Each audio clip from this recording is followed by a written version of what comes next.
नमस्ते। आज हम एक बहुत ही आम लेकिन शायद सबसे रहस्यमय चीज के बारे में बात करने वाले हैं। पानी। वही पानी जो हम हर रोज पीते हैं, इस्तेमाल करते हैं, जिसके बिना मतलब जिंदगी मुमकिन ही नहीं है। हमारे पास कुछ स्रोत हैं जो प्राचीन यौगिक ज्ञान और कुछ सच कहूं तो हैरान कर देने वाले आधुनिक प्रयोगों पर आधारित हैं। और इन्हें पढ़ने के बाद पानी का गिलास उठाने का मेरा नजरिया ही बदल गया है।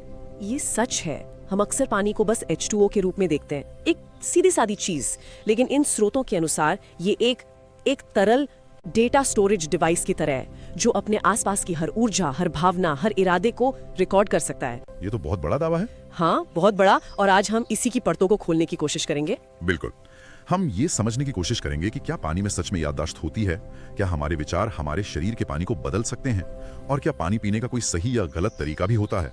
तो चलिए इस विषय की गहराई में उतरते हैं, क्योंकि अगर इन स्रोतों की बातें सच हैं तो ये हमारे जीने के तरीके को भी बदल सकती हैं। तो शुरुआत सबसे बुनियादी सवाल से करते हैं। पानी कैसे पीना चाहिए? स्रोत बताते हैं कि हम में से ज्यादातर लोग शायद इसे गलत तरीके से पी रहे हैं, जैसे खड़े होकर या बोतल से गट-गट करके जल्दी जल्दी पानी पीना। कहते हैं ये शरीर के लिए अच्छा नहीं है। अब ये सुनने में थोड़ा अजीब लगता है ना? हाँ, पहली बार में ये अजीब लग सकता है, लेकिन योग और आयुर्वेद के नजरिए से देखें ना, तो इसके पीछे एक तर्क है। अच्छा। हाँ, जब हम खड़े होकर तेजी से पानी पीते हैं तो शरीर फाइट या फ्लाइट मोड में होता है। मतलब एक तरह की तनाव की स्थिति में। बिल्कुल। और पानी बिना ठीक से छने गुरुत्वाकर्षण के जोर से सीधा हमारे पाचन तंत्र पर एक झटके की तरह गिरता है। ये नसों में एक तरह का शॉक पैदा करता है और शरीर के जो तरल पदार्थ हैं उनका संतुलन बिगाड़ सकता है। लेकिन एक मिनट, हम तो सदियों से चलते फिरते खड़े होकर पानी पीते आए हैं। तो क्या स्रोत ये बताते हैं कि ये समस्या कोई नई है जो हमारी मॉडर्न लाइफस्टाइल की वजह से बढ़ गई है, या हम हमेशा से इसे गलत करते आए हैं? बहुत अच्छा सवाल है। असल में हमारी जीवन शैली पहले से कहीं ज्यादा तेज और तनावपूर्ण हो गई है। पहले लोग शायद ज्यादा शांति से और रुककर काम करते थे। आज की भागदौड़ में हम हर काम जल्दी में करते हैं, जिसमें पानी पीना भी शामिल है। और इसका असर क्या कोई तात्कालिक प्रभाव होता है जिसे हम महसूस कर सकते हैं? जोड़ों में दर्द या अपच जैसी समस्याओं का कारण बन सकता है। जी। इसके बजाय जब हम आराम से बैठकर घूट घूट करके पानी पीते हैं तो हमारा शरीर रेस्ट एंड डाइजेस्ट मोड में होता है। मांसपेशियां और नसें सब शांत होती हैं। मतलब जैसे हम चाय या सूप का मजा लेते हैं आराम से, वैसे ही पानी को भी सम्मान देना चाहिए। ठीक वैसे ही। हर घूंट के साथ पानी हमारे मुंह की लार के साथ मिलता है, जो पेट के एसिड को संतुलित करने में मदद करती है, और तब शरीर उस पानी के गुणों और उसकी ऊर्जा को बेहतर तरीके से सोख पाता है। तो ये सिर्फ एक शारीरिक क्रिया नहीं, बल्कि ऊर्जा का संतुलन साधने का एक तरीका है। सही कहा। तेजी एक अशांत ऊर्जा है और शांति एक संतुलित ऊर्जा। ठीक है, तो अगर कैसे पीना है ये इतना महत्वपूर्ण है, तो जाहिर है अगला सवाल ये होगा कि क्या पीना है। और यहाँ स्रोत आज के हमारे मॉडर्न तरीकों पर, जैसे आरओ पानी पर, कुछ गंभीर सवाल उठाते हैं। कहा गया कि ये पानी शुद्ध तो है, पर शायद जिंदा नहीं है। और ये आज के समय की एक बहुत बड़ी दुविधा है।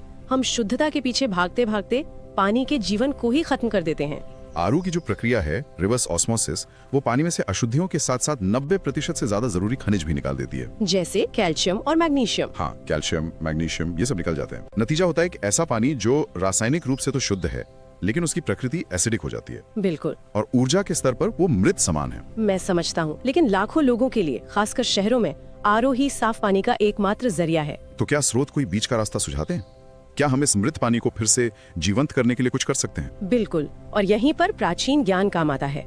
स्रोत कहते हैं कि पानी अपने पात्र के गुण ग्रहण कर लेता है। अच्छा। अगर आप आरओ के पानी को रात भर या कम से कम 6 से 8 घंटे के लिए तांबे के जग या मिट्टी के घड़े में रख दें, तो ये पानी को फिर से जीवंत कर सकता है। तांबा पानी में आयन छोड़ता है, जो उसे एंटीबैक्टीरियल बनाते हैं। मिट्टी उसे प्राकृतिक रूप से ठंडा करती है, उसे एल्कलाइन यानी क्षारीय बनाती है। और उसमें कुछ मिनरल्स भी वापस आ जाते होंगे। हाँ, कुछ जरूरी मिनरल्स वापस जोड़ती है।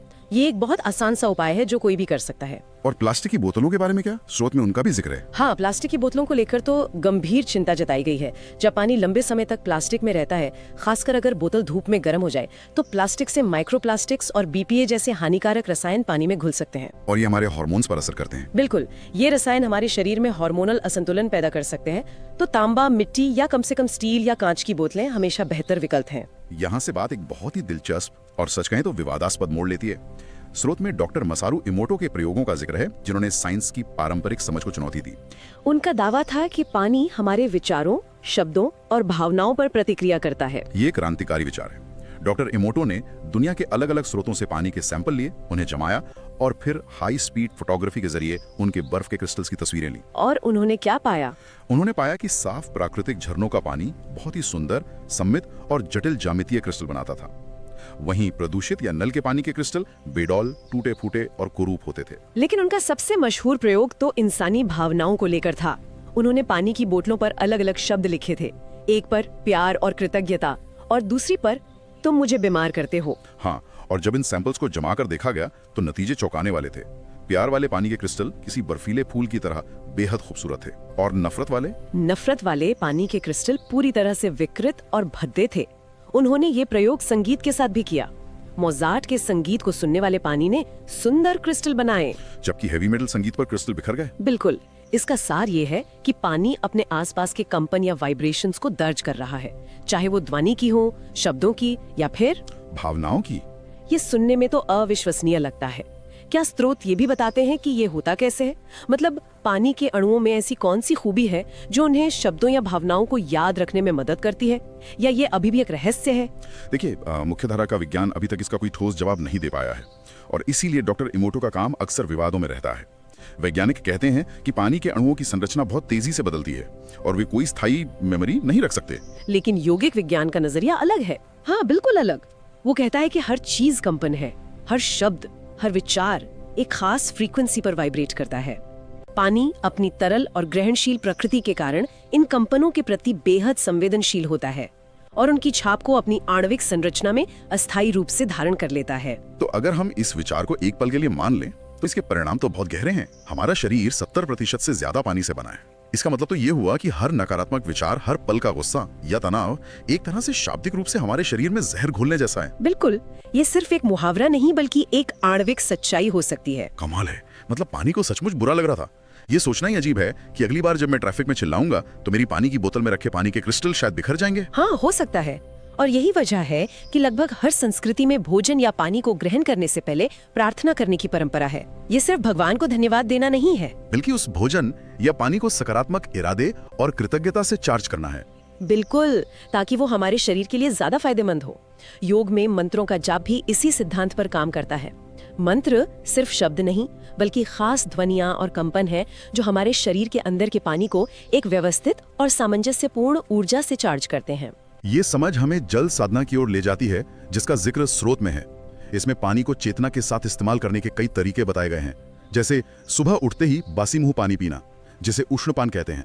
हाँ, उष्णपान एक बहुत पुरानी योगिक क्रिया है। माना जाता है कि रात भर में हमारे मुंह में जो लार बनती है वो बहुत शक्तिशाली होती है।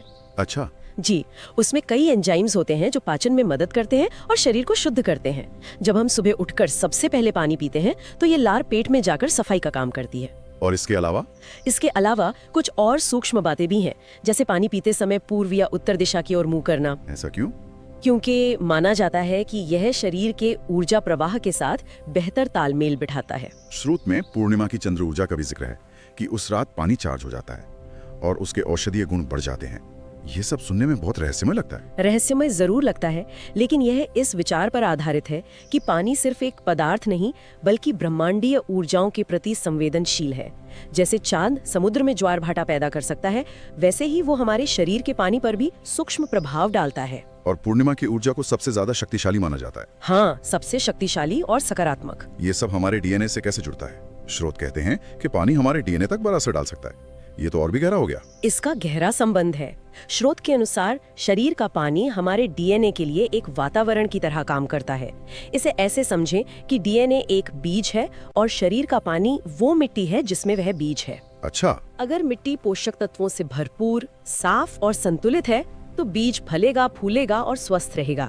लेकिन अगर मिट्टी जहरीली और असंतुलित है तो बीज या तो पनप नहीं पाएगा या बीमार हो जाएगा। बिल्कुल। तो क्या इसका मतलब यह है कि अगर हम अपने शरीर के पानी को शांत, सकारात्मक और संतुलित रखते हैं तो ये हमारे डीएनए को ठीक भी कर सकता है? स्रोत यही दावा करते हैं। जब हमारे शरीर का पानी शांत और सामंजस्य में होता है तो ये डीएनए को रिपेयर मोड में जाने के लिए अनुकूल माहौल देता है। और तनावपूर्ण पानी? वही तनावपूर्ण पानी जो नकारात्मक भावनाओं और विचारों से भरा हो, वो डीएनए को नुकसान पहुंचा सकता है, उसे टूटने पर मजबूर कर सकता है, जिससे बीमारियों का खतरा बढ़ता है।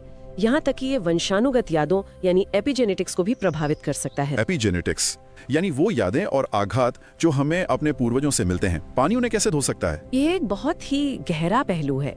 एपिजेनेटिक्स ये बताता है कि कैसे हमारे पूर्वजों के अनुभव, उनके डर, उनके आघात हमारे डीएनए के एक्सप्रेशन को बदल सकते हैं। स्रोत के अनुसार पानी इन यादों का वाहक हो सकता है जो पीढ़ी दर पीढ़ी आगे बढ़ती हैं। लेकिन इसमें अच्छी खबर भी है। हाँ, अच्छी खबर ये है कि जब हम सचेत रूप से अपने शरीर के पानी को शुद्ध करते हैं, मंत्रों से, कृतज्ञता से, सकारात्मक इरादों से, तो हम उस पानी में दर्ज पुरानी नकारात्मक ऊर्जा को धो सकते हैं। ये एक तरह की आंतरिक शुद्धि है। बिल्कुल, एक आंतरिक शुद्धि जो सिर्फ हमें नहीं बल्कि हमारी आने वाली पीढ़ियों को भी प्रभावित कर सकती है। ये अविश्वसनीय है। पानी सिर्फ हमें शारीरिक रूप से ही नहीं बल्कि आनुवंशिक और भावनात्मक स्तर पर भी शुद्ध कर सकता है। अब बात करते हैं जीवन के सबसे बड़े सत्य की, मृत्यु। स्रोत बताते हैं कि पानी की भूमिका जन्म से लेकर मृत्यु तक और शायद उसके बाद भी है। बिल्कुल, पानी जन्म और मृत्यु के बीच एक सेतु का काम करता है। हमारा जीवन गर्भ में पानी की एक थैली में शुरू होता है। योग के अनुसार मृत्यु के समय शरीर के 5 तत्व पृथ्वी, जल, अग्नि, वायु और आकाश एक एक करके विलीन होते हैं। और चेतना की मुक्ति सबसे पहले जल तत्व से होती है। हाँ, माना जाता है कि शरीर से चेतना की अंतिम मुक्ति सबसे पहले जल तत्व से ही होती है। तो क्या यही वजह है कि हमारी ज्यादातर अंतिम संस्कार की रस्में पानी से इतनी गहराई से जुड़ी हैं? जैसे मृत्यु के समय गंगा जल देना या अस्थियों का नदी में विसर्जन करना। आप बिल्कुल सही जगह पहुंचे हैं। ये सिर्फ रीति रिवाज नहीं है, इनके पीछे गहरी आध्यात्मिक समझ है। गंगा जल जैसे पवित्र जल को ऊर्जा के स्तर पर बहुत शुद्ध माना जाता है। ऐसा माना जाता है कि यह चेतना को शरीर के बंधन से शांतिपूर्वक मुक्त होने में मदद करता है। और अस्थियों का विसर्जन चेतना को अंतिम बंधन से मुक्त करके उसे वापस ब्रह्मांडीय चक्र में लौटाने का एक जरिया है। पानी जीवन और मृत्यु दोनों को जोड़ता है। ये शुरुआत का प्रतीक भी है और अंत का भी। तो इन सारी बातों को समेटें तो सार ये निकलता है कि पानी कोई निर्जीव वस्तु नहीं है।